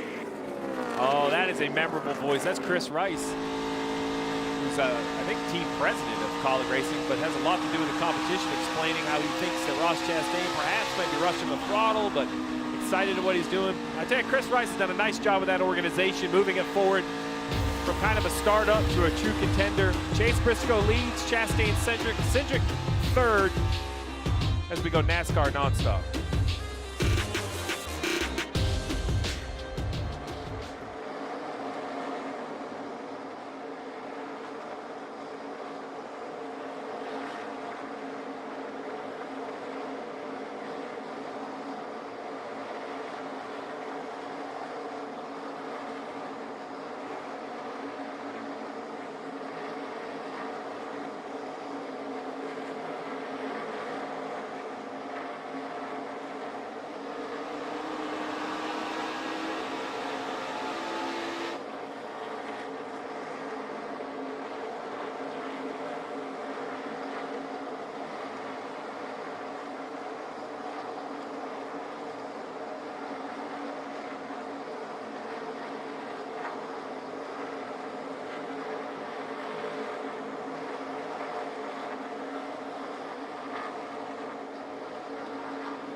79 laps to go in the NASCAR Xfinity Series race, the Drydene 200 at Dover International Speedway. Dover this week, but next week, Xfinity Series kicks off Daytona race weekend Friday night on NBCSN. This time it's on the Oval. Race coverage begins at 7:30 p.m. from the World Center of Racing. Guys, that's Friday night, but I can't wait for Saturday night Daytona, the last race of the regular season. DJ, it is going to be exciting. Okay, I'll say this now that I'm not driving, but yes, that's the most exciting thing that we've done in so long is to make this a cutoff race. Just incredible. I'm excited. I love to watch these Xfinity drivers perform there too. It's just amazing to see. And who can kind of change their life because you win at Daytona, that changes things. But Saturday night's going to be incredible. And that pressure's on later today in that Cup race, right? If you don't want Daytona to be the race that gets you in, you better run well here. So it is going to be a blast. Well, we see the 98 of Chase Briscoe has led 52 of 123 laps, spun yesterday, had an accident. Well, how about this? Marissa Briscoe, Chase's better half. Chase called me before the race and said, I'm going to win this race today. Bring it home, babe. I love the confidence. I hope she's right for the sake of putting it out on Twitter, but I love the confidence. On the left, you see Richard Boswell. One time in my career, Jeff Gordon in Sonoma called me at like 7 in the morning, and I thought, oh boy, this is not good. He's got to be in the hospital or arrested. He calls me and said, hey man, I just want you to know, because Jeff Gordon's 7 a.m. He calls me and said, I just want you to know, I asked Ingrid, his now wife, to marry me. It's going to be a great day. Just don't run that thing out of gas, and I'm going to handle the rest. And sure enough, we went to victory lane that day. Easiest win of my career. We'll see if Chase Briscoe can call the shot for himself today. Well, we see the 98 lead, 75 laps to go. Everybody will have to hit pit road one more time for fuel. Let's start with some updates from pit road. We got the 68 with Dylan. And he sure has been exciting so far this weekend. That's Brandon Brown in the 68 car. Currently running in the 15th spot. Doug Randolph, the crew chief, has brought so much veteran leadership and stability to this team this year. We've seen him running well inside the top 15 at just about every place we go, and has really been fast here so far this weekend, just trying to put some results together. Finished 14th yesterday, right about running in that same spot again. The message to him today has just been keep being perfect, keep staying in your rhythm, and we'll get exactly what we need to out of this weekend, Jesse. And Myatt Snyder, another guy on the playoff bubble. Right now, he told his crew chief, I need entry security. When he says entry security, he's not talking about harbor patrol on a deployment. He's talking about the landing of his car when he enters the corner. He needs it to settle the way that he knows it can, so it can give him the confidence throughout the corner. He said it's very confusing as he goes into the corner, and his crew chief ended up making an adjustment on the last pit stop. He gave him some wedge and said it might be snug in the center until the tires heat up. Be patient, take care of the tires, Dave. And Jesse, sticking with this theme of the drivers just below or just above the cut line. One driver below the cut line, that is Jeremy Clements, currently 33 points below as they run. 2 more opportunities for him next week at Daytona and today here at Dover. Right now he's the first car 1 lap down in 20th. Does not look like he's going to gain the kind of points he needs to make Daytona anything but a winning situation. And he certainly has been good on the restrictor plate tracks before. We'll see if Jeremy can bring it to Daytona next week and cause that another berth into the playoffs, Steve. Yeah, you see 51, just not having the day he wanted to have. He's a lap down. You mentioned it, Dave. Xfinity Cup has their final race of the regular season next week, but Xfinity still has a few more races before they settle the playoffs, but they still get to go to the high banks. The great equalizer, the draft. Mike Lynette knows all about it. A winner a year ago. And here are those 5 races. We see Daytona, some super speedway racing, Darlington, a doubleheader at Richmond, and then off to Bristol. So, hey, in 1 speedway and 3 short tracks, DJ, there's a lot of action that can happen right there. There's a lot that can happen. Yes, it can. And all of these drivers love the short track racing that they'll get to it at Richmond and then at Bristol. It'll be fun to watch. Mike Lynette here, running in the 7th position. I talked to Travis Mack this morning. You know, this is a track that Michael had a good run at last year. They were very optimistic yesterday. He said they had basically the same setup as Justin Allgaier, who went to victory lane. He goes, why that makes sense on paper. They had a good sit down with Annette, and it didn't drive exactly like he wanted. So they put some tweaks in that setup to try to make their driver more comfortable, and it seems to be working. He's up in the 7th position, Dylan. A good run for Michael. It is indeed, and his report a little bit earlier to crew chief Travis Mack was, I can drive the car with the steering wheel so much more than I could yesterday, and maybe you guys can explain this a little better, but I have to imagine that just means the car's more responsive and doing what he wants it to do a little bit better. Is that accurate? Yeah, that's what I think it would be. I think that, you know, we talked about Chase Briscoe, how he likes to drive with his throttle, meaning he likes a really loose car, use that throttle to turn the car. And Michael Annett feeling like he's just probably more secure. He can use the wheel, lean on it, just turn it left, keep it there, and just a much more controllable vehicle. You see the 21 of Anthony Alfredo. Remember, he started pit road, or started the race on pit road, had issues with power steering, and since I got to assume has been resolved to be as competitive as he is. Right behind him, the 39 of Ryan Sieg. We talk about the bubble battle, currently 89 points above. I think that's a nice step in the right direction for that 39 car to not have the pressure of continuing to count every point. Why 90 points is nothing, you know, any bit of a guarantee. It still is over a race, right? DJ, if you can carry that into that short track stretch we just talked about, I think Ryan has to feel a little bit of confidence that he can kind of put it all together and make the playoffs. Yeah, you don't feel that immense pressure as a driver that every move that you make or every pass that you might try to make is so important. So they've put themselves in a really good position with these tracks coming up. And you talk about Daytona next Friday night. He's got as good a chance there to win a race as anyone that's going down there. Dave, you got more on seat? I do indeed. Talked to his crew earlier today. That car was just too loose to do much of anything for him. He finished 12th on the day. But the good news was the only mark on the car, just a little scrape on the right rear quarter panel. And the team looked at me and they said, yep, that's just character at Dover. I would take that. I would take just a little scratch. You know, Jeff, you and I had this conversation with Jeremy Clements this week about what the doubleheaders mean to the smaller teams. I assume they would be an advantage to the bigger teams. But Jeremy said, you know, it's not the same way. I think of Ryan Sieg as well in this conversation. He says, you know, we get to get twice the racing in for the same money spent on travel, the same money spent on the race car, right? We get to go to Dover, rent one hotel room, and run 2 races. So other than the tire allotment, everything else is cheaper. This is a team that has 4 full-time employees. I mean, think about that. They're racing full-time in the Xfinity Series with just 4 people at the shop. We were talking to Jeremy. What did he say? He goes, well, I'm booking hotel rooms right now. That's how I know how many guys are on the team. Yeah, and Jeremy had worked till 3 in the morning the night before, and somebody else had worked the entire night. And I learned something. I knew that Clements Racing engines existed, and they built his Xfinity Series engines. But I didn't realize quite, you know, the variety of engines they have out there. Dirt late models, some sprint car stuff. They do some head work for Tony Stewart's sprint car. So this is a bigger engine company than they are a race team. 15 employees on the engine side. And I know none of us know exactly, you know, what the future holds, how much we go back to what we would call a normal deal. But, you know, you're always talking about trying to save these teams, especially in the Xfinity Series, money.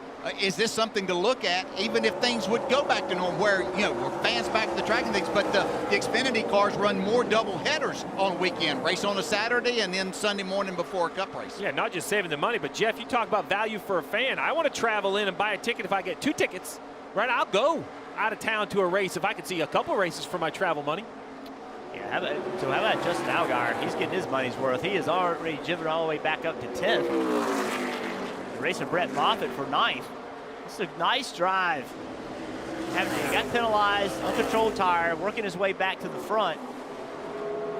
No damage on the car, just taking his time, knowing, he said it, it's still a long way left in this race. If it goes green, you know, you can't recover from it. There's no way. Right. But you get a series of cautions, and you never know what can happen. But that work that he's doing right now could give them an opportunity to win this race if they were to get those cautions.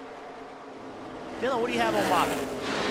Yeah, another good run going for him as well. He talked earlier today about how they didn't have the finish they wanted yesterday, but felt like this is where they should have finished, right here in this 7th to 10th range as he runs 9th right now. Keep in mind, not only does he have a couple of ARCA East wins here, raced in the Truck Series race on Friday, utilized that high line that he's running as well to much success or later in the race. So he knows how to get around the higher lane here at Dover. Having a good day so far, Dave. Nice run back through the field for Justin Allgaier after having to start at the tail end of the longest line. By the way, that was based on the choose rule. Whichever line was longest, he had to go behind it. All the way back up to 10th, challenging for 9th now. Just needs a little right rear grip on the exit of the corners, guys. I mentioned Brett Moffitt, only 4 top 10s this year, trying to make it 5 here at Dover. 56 to go. That's inside the fuel window. We have a yellow. We'll see everybody on pit road. Let's go nonstop.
Heavy traffic for the leader, the 98 of Chase Briscoe, that white and blue car.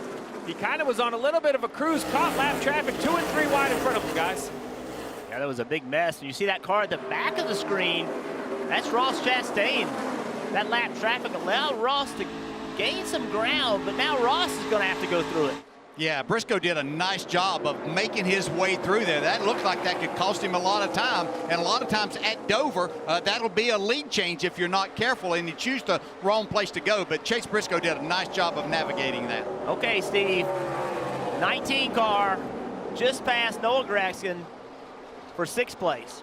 With the right front fender messed up on the car. So, how is that happening? So, you mentioned that what adjustment they make when they fix that fender, they're not going to know. You're going to think I'm crazy, but the fender may stay if I'm Jeff Mendering, the crew chief. And here's why. If I'm close enough that I'm a half a pound of air or a half a turn of wedge from making this car correct, I'm a little concerned to do that and pop that fender back out. I know it's not better. I don't want the fender in.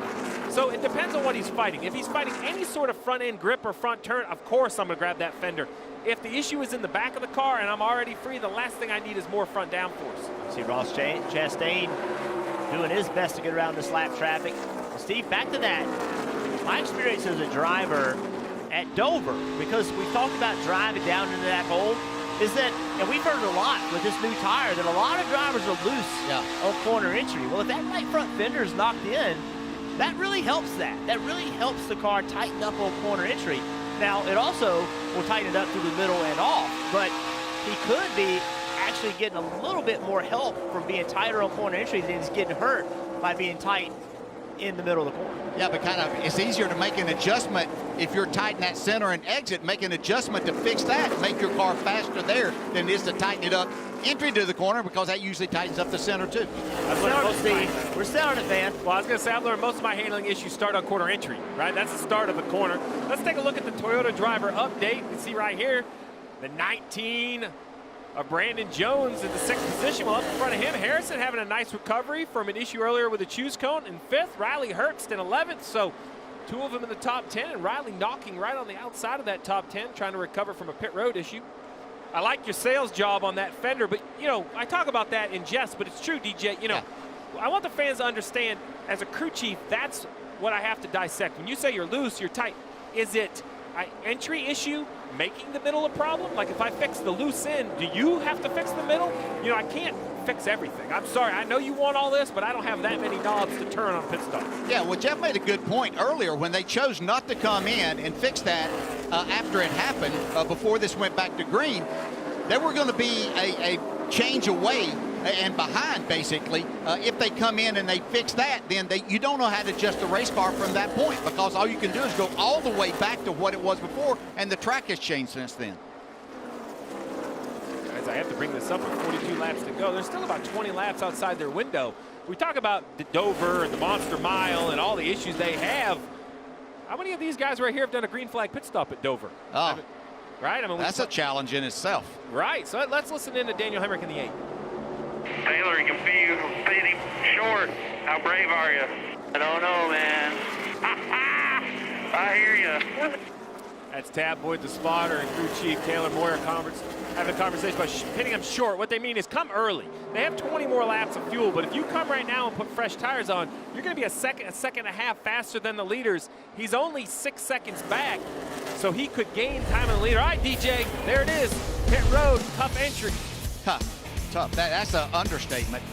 Exactly what could happen, but a lot of things do happen on pit road. It's very narrow, very tight. You can see contact. We've seen tires get away, people not doing their job. So a lot of things happening throughout these pit stops. So how big of a chance are you willing to take? Well, that's the beauty of what Daniel Hemrick in the 8. I love that joke because remember, he doesn't run full time. This is a guy that has yet to win in the 3 big National Series Truck Xfinity Cup. He was a Cup driver a year ago. He wants to, let's get him in victory lane. If I'm the 8, maybe I gamble. The problem, though, Jeff, is when the guy makes a mistake coming on pit road, it can bring the yellow out. Well, any mistake by the driver can completely mess that strategy up. But you're talking about the opportunity to pit early. Like, if I'm Daniel Hemrick and that team, I'm doing it. But if I'm Ross Chastain and that team, they haven't won a race this year. Why not get on pit road early? You're good on points to get in these playoffs. Go push the issue to make something happen. Well, we heard the conversation on the radio. I love this gamble. It may not work out. Taylor Moyer, this is a big call for this 8 team. He saw his teammate Justin Allgaier win yesterday. Try to get some momentum. Multiple drivers in this 8. Dylan. Exactly, Steve. They had a really good day yesterday with Jeff Burton. Want to try to continue that today. Strong run going right now for Daniel Hemrick as he leads off this green flag pit cycle. 4 Goodyear tires going on. Sunoco fuel. Looks like a clean stop so far for the 8, Dave. Harrison Burton hits pit road in the 20.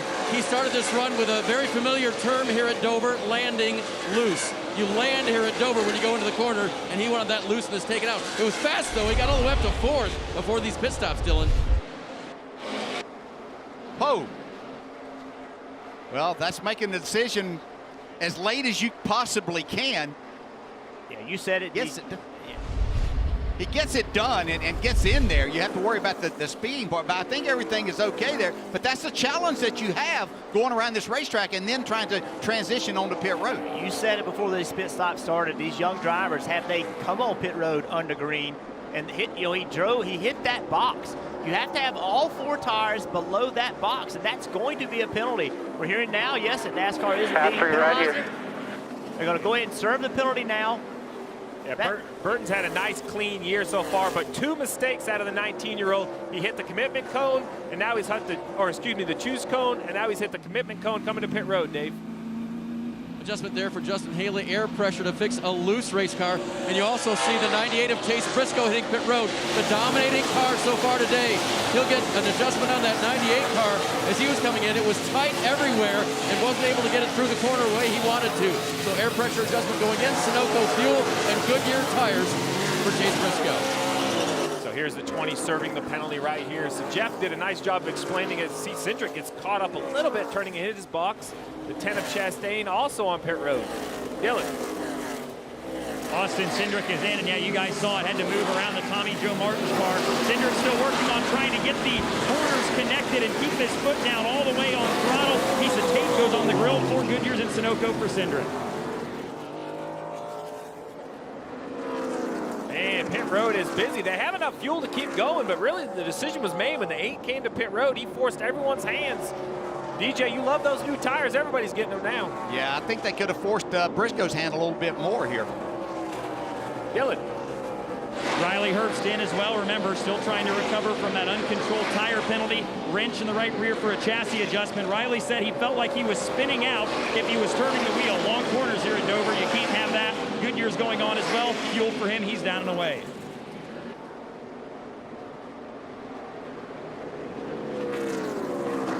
That leaves, oh, the 99 of Stephen Parsons. Another young driver. Nobody's coming. Whatever you need. He can get fired up. He's spun onto pit road, so I don't believe this will bring out a yellow if he can get the car righted. He looks like he's still under power, so he'll make a correction here. Not many times you spin getting on pit road at Dover and not hit something. I think that's a first. It's just so slick. We heard Jimmy Johnson talking about he feels like that asphalt is one of the slickest parts of the racetrack, how different the grip is between the asphalt and the concrete. Stephen Parsons found out how slick it actually is. It's funny. It's a point of focus for everybody. We talk about it. You know, we haven't mentioned it a lot this time, but the lack of practice, you know, that's what affects. They did have a race yesterday, but there was no green flag pit stops. So now Harrison and Stephen Parsons, you know, that's not something they got experience with yesterday. It's something that you perhaps would practice if you had practice. So just one of the challenges of no practice, but definitely costly for both the 99 and the 20. Now we see the 19 of Brandon Jones, a little more conservative. He got on the flat nice and early.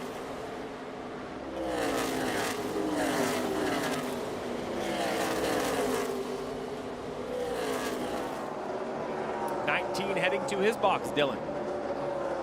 And yeah, you see a good look at the right front fender. We'll see what they do, whether they leave it or whether they pull it out. Brandon just reporting that he's really good on entry, but tight center off, and as well feels like he's losing rear grip. A long way down pit road here at 35 miles an hour into his marks. Right side tires going on. No tug at it yet. They roll around to the left side. Looks like they're going to leave it alone. Just 2 tires here for Brandon Jones, and they'll leave that fender as it is. Big strategy call with only 27 laps to go. Jeff Mendering trying to get his driver from track position. DJ, second time today we've seen a strategy call out of the 19. Yeah, I like the idea of that. I would have run it maybe a little bit further if I were going to do that, just for that situation. But I like the call. Do something different. You're not going to win the race or get a top 5 just doing what everybody else is.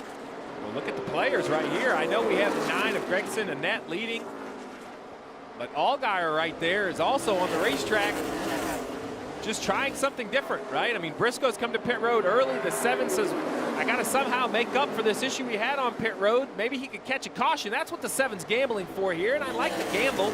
Well, after the spin cycle, this might be the race for the win right here. The 10 car of Chastain has run Briscoe down.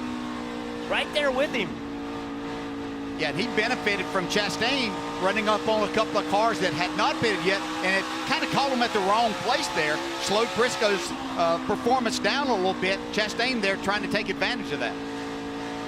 Chastain's got to push really hard right here. Only 25 laps to go. This is not about saving tires or anything like that. This is about going and getting spots.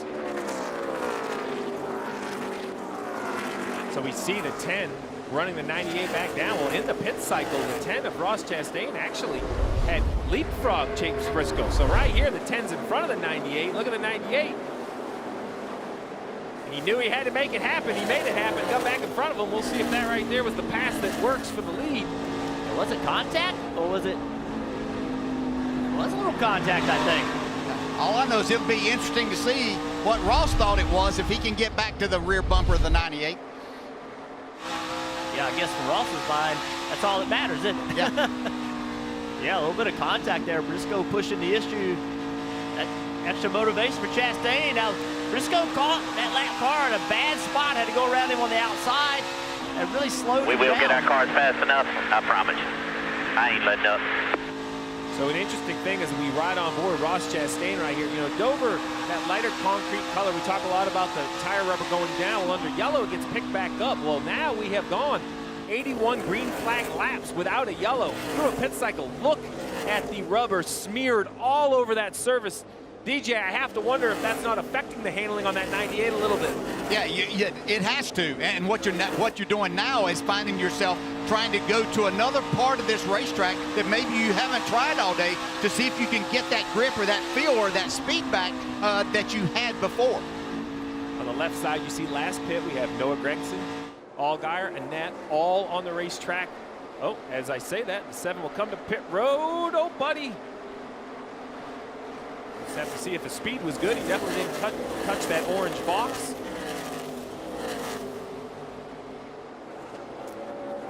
All of these drivers stayed out as long as they could, hoping for a yellow to try to gain some track position.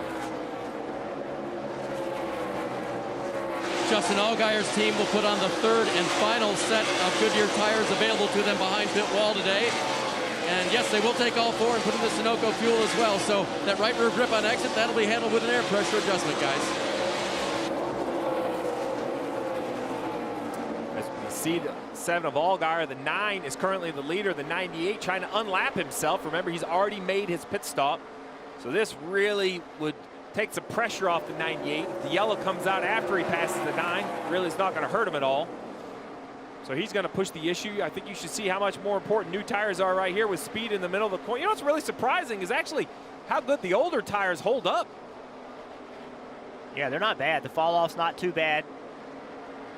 It enables, you see Noah right now, they're going to pit. Once they got past, they went ahead and decided to get on pit road. That was well done.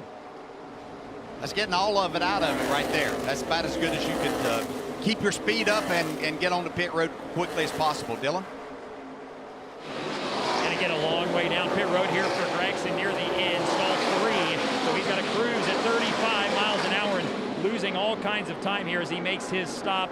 Been trying to keep the entry strong for this race car today. That's been Noah's biggest concern. They have it so far, along with center rotation as well. Right side tires going on, along with Sunoco fuel going in. A little bit of a hiccup on the right side, but now they go around to the left. 4 tires and fuel for Gregson.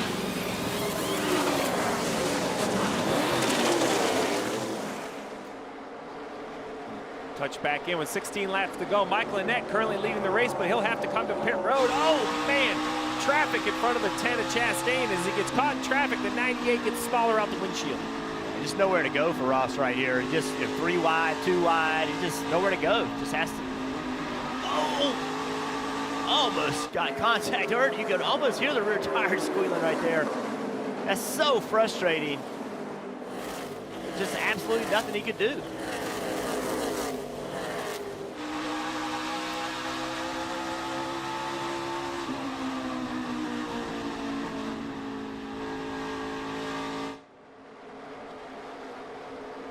So now you almost wonder, you know, as a driver right here, DJ, it's a tough call, but you're probably not going to chase Briscoe down. Yeah. So you're almost better off just keeping Cindric in that 22 car, just keep him behind you and just save a little bit of tire in case you get a late caution where your tires are just a little bit better.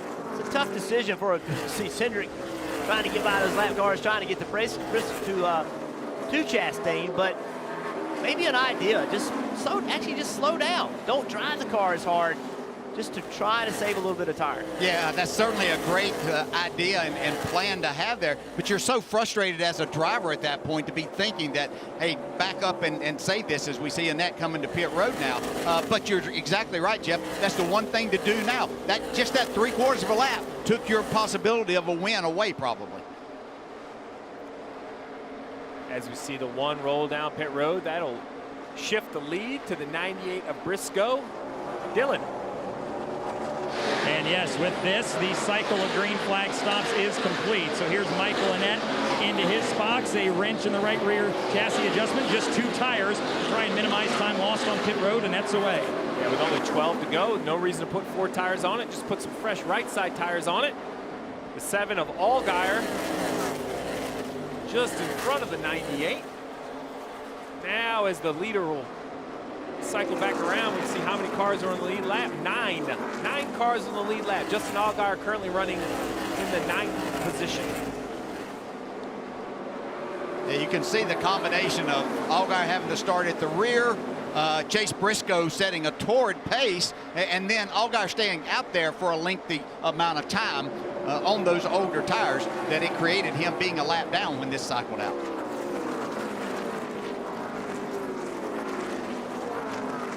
This is for position in front, though. The 7 of Allgaier is racing the 18 of Herbst for the 8th position. So as we focus on the lead, it's a battle in front as well. We see the 19 on the right side of your screen. Brandon Jones on those 2 right side tires, currently in 4th. And that seems right now to have been a good move for them. In 4th place on those 2 right side tires. It gave them some track position. They were running 6th before that sequence of stops started. I was really surprised at a few others that lengthened that pit stop out, or that cycle out, staying out there before they came to pit road. I was surprised that they all took 4 tires at that point in time. Jesse. So guys, right now standing down in the pits, and I'm feeling a couple little raindrops. Not enough to stop the race, but it will be interesting to see how these drivers react to it, because a lot of them are complaining about being loose, especially on the entry of these corners with their landing. With a couple specks of water hitting the track, that could affect it a lot more. We'll see at the end of this race if it's going to affect anybody. If anybody's made their car a little bit snug, it's probably for the better. Nobody wants to see that less than the 98 of Briscoe race in hand with 8 laps to go. Let's listen into the 98. It's raining pretty good. It is. Just hit your marks. It's not raining hard enough to slick the track up. Don't need to tell us it's raining. Oh, I love that common voice right there of Tim Fedewa. A lot of experience on the roof for that driver, the 98, DJ. Yeah, but as a driver, how do you know it's not slicking in that? I realize that he has driven before, but to tell you that, this is one of the worst place, Jeff, that just a little bit of moisture on the track and you're out of control. So that's the last thing you want to see on your windshield. Yeah, I think the call from, hey, we don't need you to tell if it's raining, was because they're afraid they'd like red flag it, yeah. Right? Like if they got a caution and finished under caution, great. But if they red flagged it and you had a restart, Vito was like, hey man, we don't need you to train it. Well, keep it to yourself. What you could do, though, is say, hey, you have 2 seconds back to Chastain. So with 5 laps to go, we're not saying we can't shift into Sunday cruise, but don't push the issue, right? A couple tenths off may make it a little bit more comfortable as we see the 7 of Allgaier continues to fight. I like this fight out of the 7. That pit penalty put him behind. He was positive on the radio, DJ, and here he is grinding every point, passing his teammate Annett for the 7th position. Well, one thing that Justin Allgaier will never do, and that's give up in a race. He's going to give you everything he has every lap that the race is going. So you appreciate that. Jeff's made the point a number of times that win yesterday was huge for this driver and this team, and it allows you to overlook things like what happened today. You don't like anybody to make mistakes, but things are going to happen, and he's just going to take the positive that they went out there and competed hard. What a pace by the 98 of Briscoe. He's lapped all the way up to the 7th position here in the longest green flag run we've seen in the Xfinity Series, really all summer long, 100 laps. We have not seen this series run this long in quite some time, and the 98 is proving that it's not phasing him at all. And an answer, right? He needed to have an answer for Austin Cindric. Austin Cindric has been winning all the races, taking all the points, and to be blunt, this 98 car has not had the speed to win the races. You know, and they've said that. They've said that we just aren't good enough. We've lost some, but today they have completely dominated with speed, and win this race would be an answer that they needed. As he exits turn 4 and sees the white flag, 1 lap to go, presented by Credit One Bank. The 98 of Chase Briscoe, a day ago, spins on his own, wrecks his race car. They go to a backup, starts last on the day today, comes through the field, finishes stage 2 in first, told his wife he was going to win today. His wife put it on Twitter for everyone to see. He backs it up, calls the shot. Chase Briscoe wins at Dover. Job, guys. Awesome car. Way to work. Thank you, guys. Appreciate everything you guys do.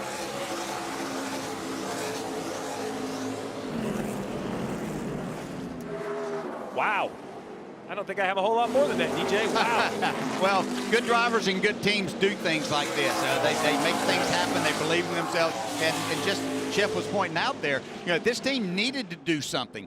They've been beat on the racetrack, and then they beat themselves yesterday. So this is a great comeback for them. And, hey, I don't mind them putting that out to him, calling his wife and saying he was going to win. If you don't believe it, it's probably not going to happen. Good for him. This is the second time. Said at the beginning of the season he wanted to win 8 races. Well, this is number 6. Whoa, whoa, whoa, whoa. A lot of bacon. There you go.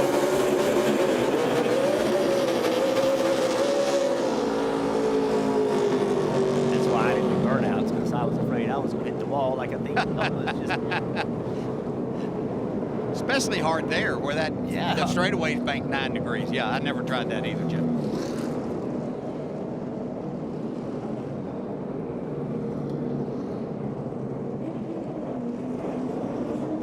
Just think about the season this young man's had. Think about the battle he had with Kyle Busch at Darlington. An emotional win for him. He wins at the road course in Indianapolis. Means so much to him, being from Mitchell, Indiana. Then yesterday, a rare mistake. Really on his own, racing the 22, spins this car out. They go to a backup. The team was prepared. Stewart-Haas Racing.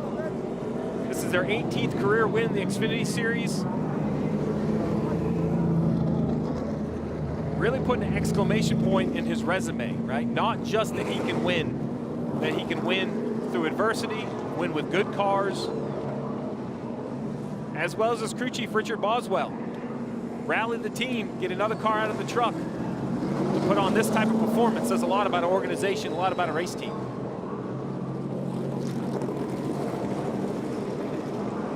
Has really been impressive with all the different types of tracks that he's won in. I think that's something that you look at these drivers, is there just one specific place that they're winning? And that, Cindric's a perfect example of that too, where we knew that he could win on the road courses, but he's proven that there's a lot of other places he can go win too. You see the hat, High Point. Well, their headquarters only about 200 miles away in Sparta, New Jersey. Dave, you're standing by with the winner. That is Chase Briscoe, who came all the way down with his burnouts to park in front of his crew and congratulate with them. Marissa tweeted out your call to her today, calling your shot. What do you think about coming through with that?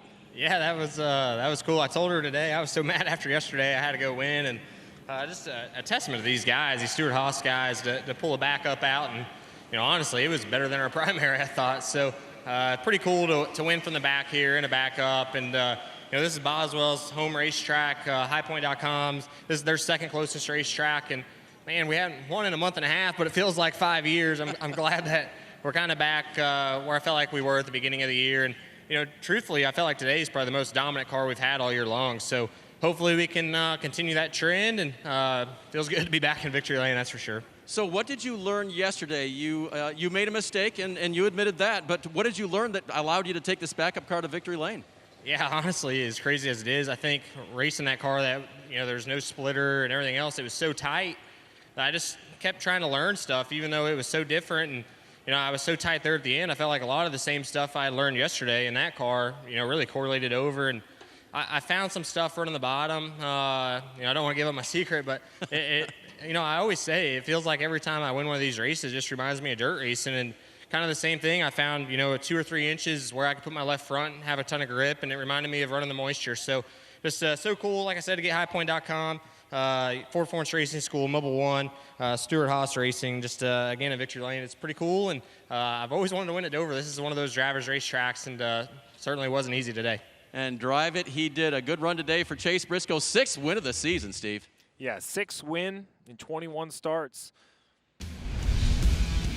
Only the 8th win of his career, 6 of them this year, and what a performance by the driver of the 98. A backup car from last to first, calling his shot.